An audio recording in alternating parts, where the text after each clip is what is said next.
मध्ये रथम स्थापयमेच्युतो।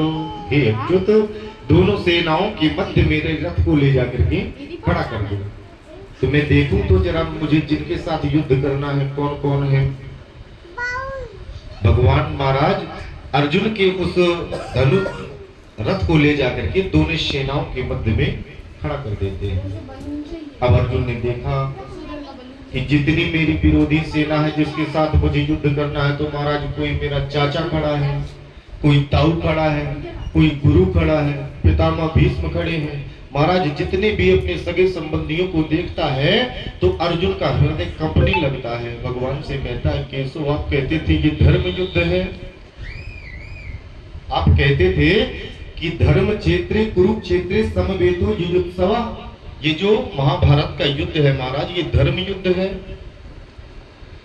तो ये कौन सा धर्म है कि जिस गुरु ने हमको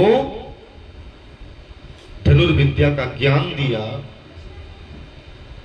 जिन चाचा ताऊओं ने हमको बचपन में अपनी गोद में खिलाया महाराज, आज उन्हीं के सीने में हम वो अपनी धनुर्विद्या का ज्ञान जो धनुष लिए बाण खड़े हैं तो उनके ही सीने में कैसे घोंपे। ये कौन सा धर्म है।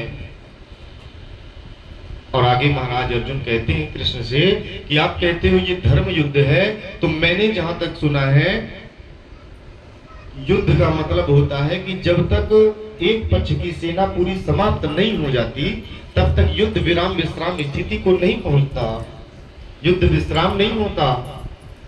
और महाराज अर्जुन कहते हैं कन्हैया से कि केशव, अगर मान लो पांडव पक्ष की पूरी सेना समाप्त हुई या कौरव पक्ष की सेना समाप्त हुई, तो जिस पक्ष की सेना समाप्त होगी तो महाराज